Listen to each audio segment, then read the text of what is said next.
Hello and welcome back to another Indianapolis Colts podcast. This is the start of the second week of OTAs for the Indianapolis Colts as they will continue on for a couple more weeks leading into the mini camp. And this is a crucial time of the year where we see how the rookies and the new free agents are coming and kind of fitting into Chris Ballard's scheme here. We saw some nice things last week from Devin Funchess where he made some standout plays in the first day of OTAs with a nice grab with a 50-50 ball over Pierre Desir that I talked about last week, and just looked really solid throughout the week. And somebody that Frank Reich has been high on since his arrival in Indianapolis, and somebody who I think is going to stand out, and probably be your number two wide receiver coming into the 2019 season. Another free agent signing that we haven't really talked about the last couple of weeks just because he's kind of disappeared under the draft talk. Bleacher Report just came out, a national media outlet just came out with an article saying that the Colts' most dangerous new weapon is Justin Houston. And this is giving props to a guy that I really think is going to be a pretty dominant force here in Indianapolis. I really hope. I think he still has some, left in the tank. He, along with D Ford, had a really dominant run there in Kansas City. And even though that the Kansas City defense was not necessarily upper echelon, they still came away with their sacks. And we saw in 2014, he just went on a rampage with 20 plus sacks. So we know what's in the tank, even though, the last couple seasons have been kind of dying down from his 20 plus season, but that's to be expected. But, coming into this system, he's going to play around 60% of the snaps, and that might be, 50-60% of the snaps, I would say. Coming in with a pretty stout group of, Jabal Sheard, Kamoka Toure, Al-Qadim Muhammad, and Taekwon Lewis. I mean, these guys are along in that group there at edge rusher for the Colts. So, don't look for him to have to come in and play extra minutes in this system. I think that Eberflus's system that he's brought in here allows for, kind of plug and place, but we're going to use Houston when we need him the most. I would kind of see him being a third down kind of guy. And you see him split reps with, guys like Lewis.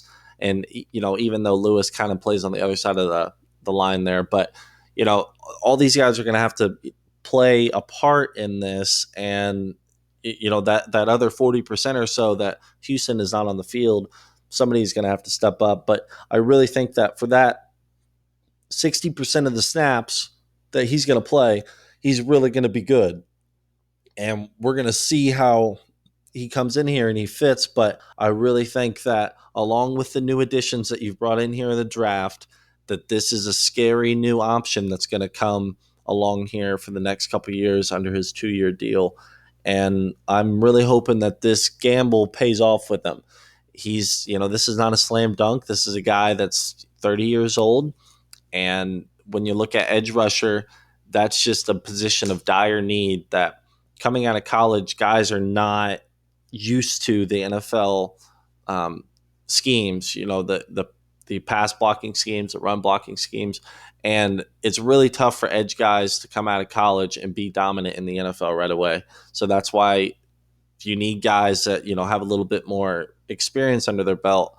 You look for guys kind of like D Ford, who was also the dominant force there at Kansas City. And he was a couple years younger, but I still think that Houston was a good signing here. But I think you look for him. I don't know if he's their most dangerous new weapon as you look at, Paris Campbell and Devin Funchess.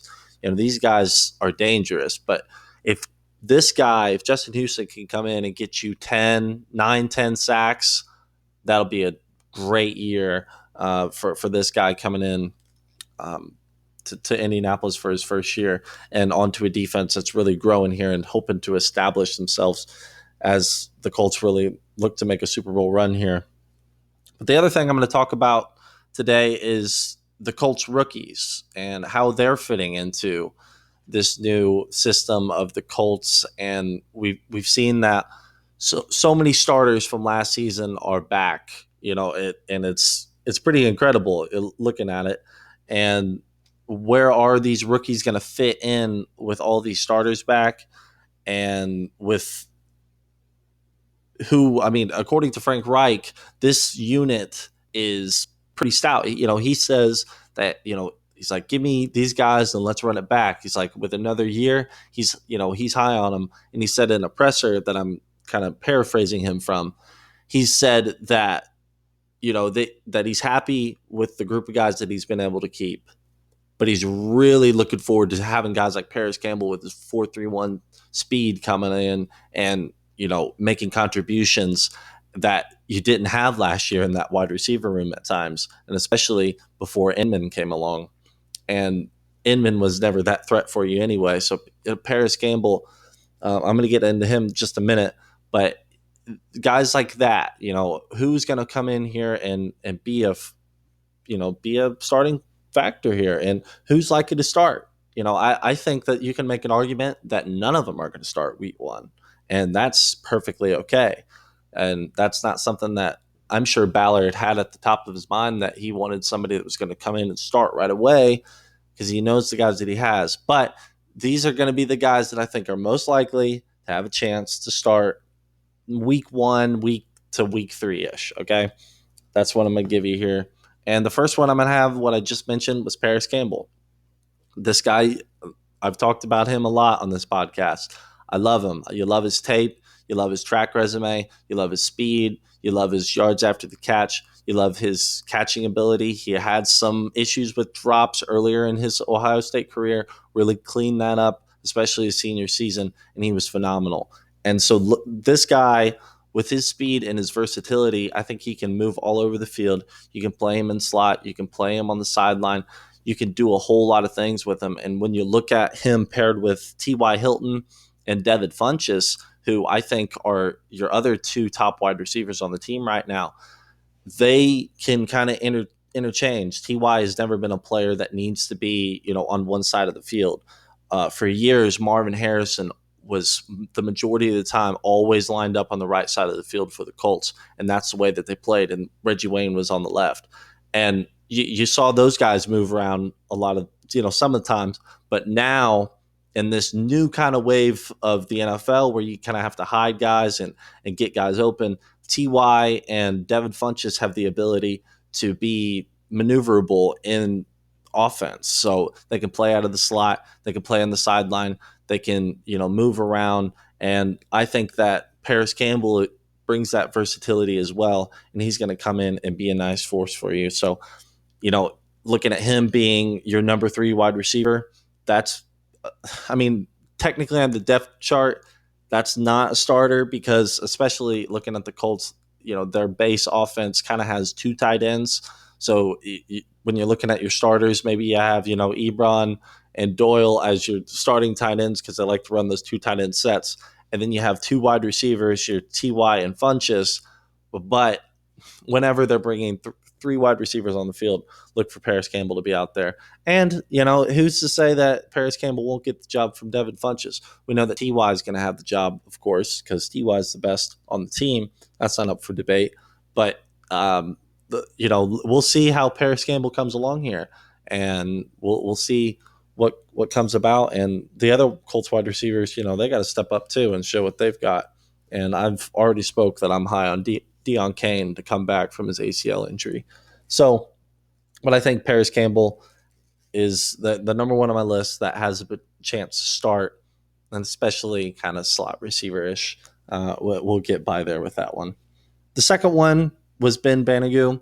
This guy is the second round pick, the linebacker / edge out of TCU. And this guy, he's another, what I just said about Paris Campbell. He's versatile. He's speedy. He's athletic. He's all over the field. And that's when you look at that position, and edge and linebacker especially, this guy fits a lot of that billing.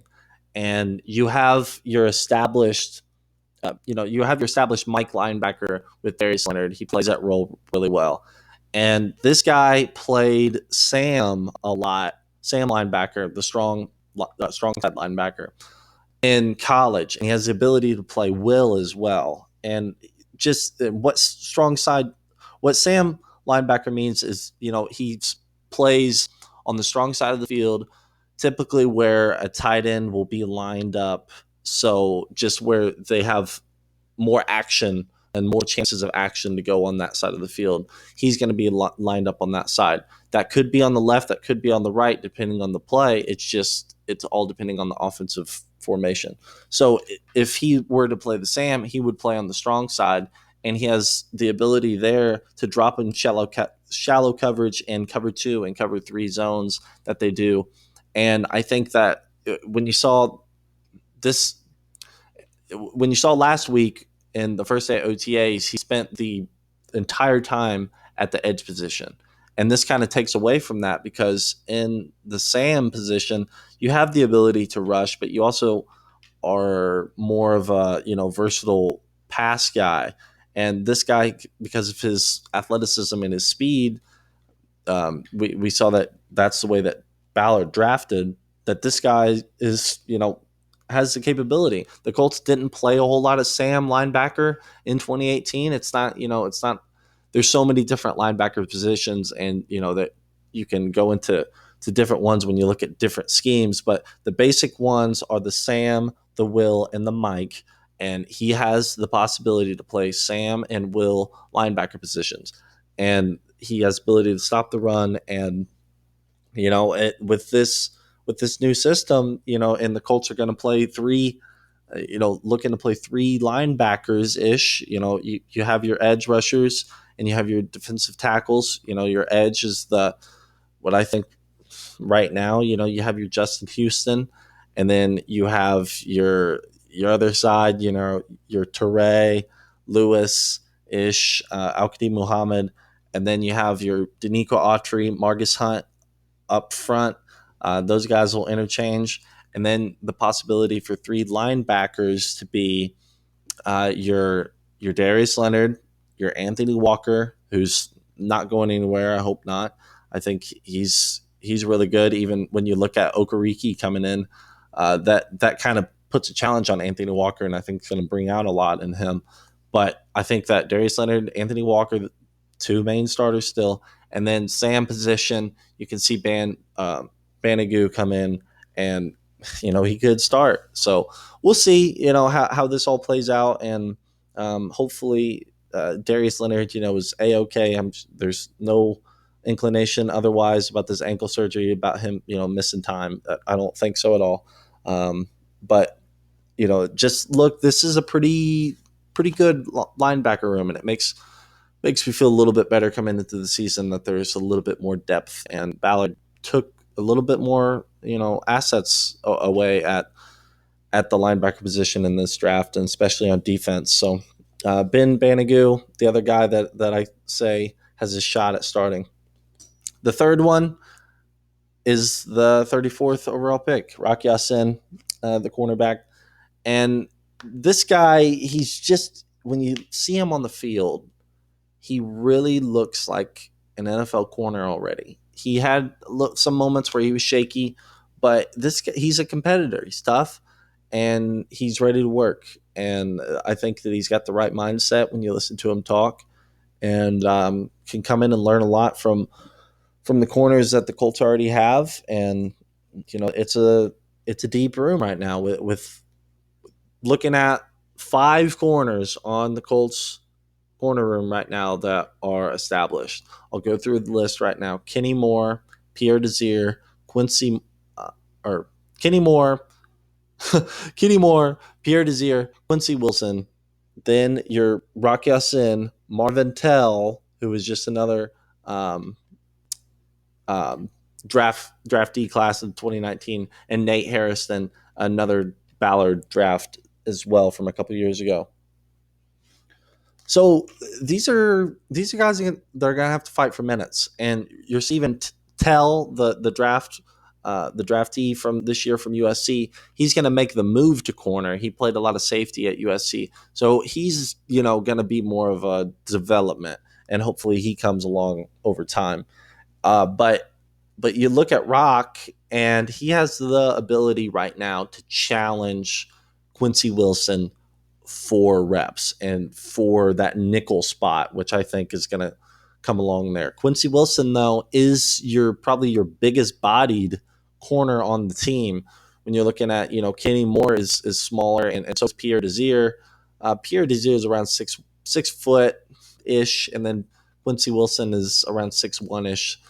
So Rock Ya-Sin, he has the ability to challenge these guys now. And just because Pierre Desir just signed a contract doesn't mean that he can't get outworked for a spot. So, Rock has a shot here. And the corner room, I've thought for the past couple of years, this last year, I thought they've done a good job, has always been shaky. When you look back and, you had your nightmare Greg Toller, who's for some reason the Colts just kept on their roster. Oh, I mean, he was just terrible. And your Vontae Davis, who was good for a year and then was labeled a Pro Bowler and then was awful, and they just kept him. And so you've just had bad corners for a long time in Indianapolis, I feel like, and now you're finally getting a little bit more established here. And I think that with a deep corner room, it's really gonna help these guys, work and develop. So Rock Ya-Sin has, more than a fighter's chance of coming in here and having a starting spot. And really, that's all I'm going to say. Have the chance to start. I don't think anybody else really does. That there were some inclinations that the Okereke could challenge Anthony Walker for a spot, but I don't think that's going to happen. And Darius Leonard and Anthony Walker are just kind of a formidable duo there. And Anthony Walker was your second leading tackler on the team, so you can't overlook that. And just because a guy was drafted, you know, well, in the third round doesn't mean that the Colts have to start him week one. It doesn't mean that he's a failure if they don't do that either. So just keep that in mind. So that's really the three that have a chance. I'm not saying all three are going to start. I'm not even saying that one of these guys is going to start. I just think that these guys have the biggest shot out of the draftee from this draft class to start. So we'll see how it plays out. But Paris Campbell, Ben Banogu, and Rock Ya-Sin, the Colts' top three picks there, all have a good shot to start, and who are all good picks looking back at it. So I'm really looking forward to that. And I think it's actually kind of ironic how I have the list kind of backwards from how the Colts drafted it. How I had Paris Campbell 1, Ben Banogu 2, and Rock Ya-Sin, whereas the Colts drafted vice versa. Kind of ironic, but that is my opinion on how it's looking right now. The second thing I wanted to talk about was Frank Reich's continued emphasis on this mantra of being the top 5 rushing offense in the NFL. And I think that this is going, looking, if you're going to make the Super Bowl, you're going to make postseason run here. You're going to have to go in and beat New England. Hopefully, you can get a higher seed and have them, in Lucas Oil in the playoffs. But you go on the road and you have to beat the Patriots. You have to beat the Chiefs. You have to beat the Steelers. Whoever you got to beat, you're going to have to run the football. And I think that Frank Reich knows this more than anybody from his Super Bowl run there in Philadelphia, as he was kind of that offensive mastermind there. And he knew how to take the pressure off of Nick Foles, because he knew that Nick Foles is a hell of a player, but he wasn't a super athlete. He was just kind of he did everything right. He did everything he was supposed to, but it wasn't anything that was overly athletic or made him freakish in any way. I think that Frank Reich's mantra there of getting, a stellar running attack is right on cue. And I think that that any Colts fan should look at this and be really excited for your head coach coming in and knowing what he's talking about. And we saw that last year. I'm sure that he had this same kind of mindset going into the year. And even then, Andrew Luck was still throwing 60 passes a game there in the early part of the season. Sometimes it just doesn't work. But now I think it's going to work. I mean, he's now brought on his own offensive line staff. Strauzer, Howard Mudd. You got rid of Gouge. You got all 5 offensive linemen back. And what's the excuse?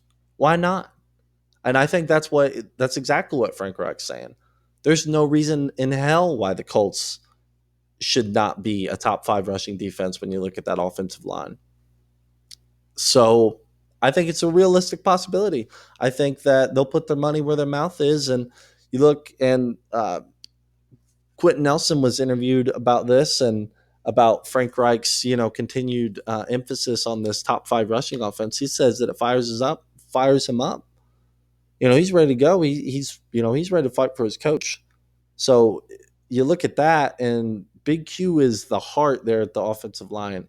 Frank Reich is the heart of that locker room. They fight for him, man, and they all believe. And that doesn't happen in every single locker room. So Frank Reich, we'll see how much they believe in him. And I think they have a damn good shot at being a top 5 rushing offense without even sacrificing Andrew Luck's numbers. I still think Andrew Luck's going to throw for 40-plus touchdowns this year.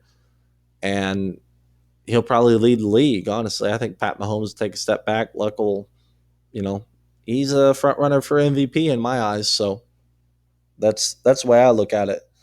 So I think that the Colts are just going to be smart this year. Andrew Luck is going to have a chance to be healthy and to focus on little things other than his shoulder, and he's going to minimize the turnovers, minimize the interceptions, and they're going to utilize the run game, and it's going to open up play action. It's going to open up deep balls.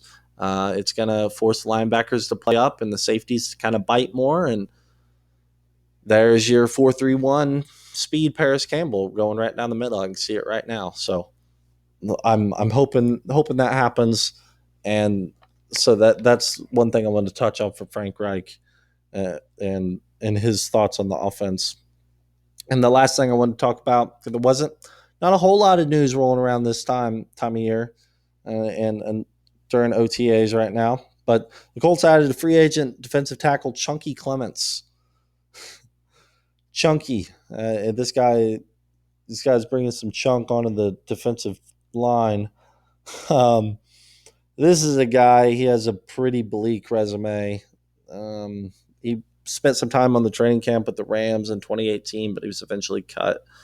He spent some time in 2017 on the Texans and was on the practice squad / active roster. I think he had a sack and a half in the 2017 season. So he did see a little bit of time, but that's really his only NFL minutes. And he played college ball at Charleston State and 123 tackles and 9.5 sacks in his career there. So, this is just a guy that's depth this time of year, and just somebody I thought I'd throw in there that they've added this guy. They cut a defensive tackle and they've added Chunky Clements. So that'll round out the news for this week for the Colts that I have, and I'll be coming out with more, and I'll just be coming out with more of my thoughts kind of on the Colts and kind of on their positions, just kind of in general. I think that, looking across the board, I'm pretty happy with how it's played out and how this draft has played out. Now looking at it and seeing how they're going to fit, but really happy with the guys. And I think that, with Paris and Ben and Rock having a chance to start, that's a big time thing.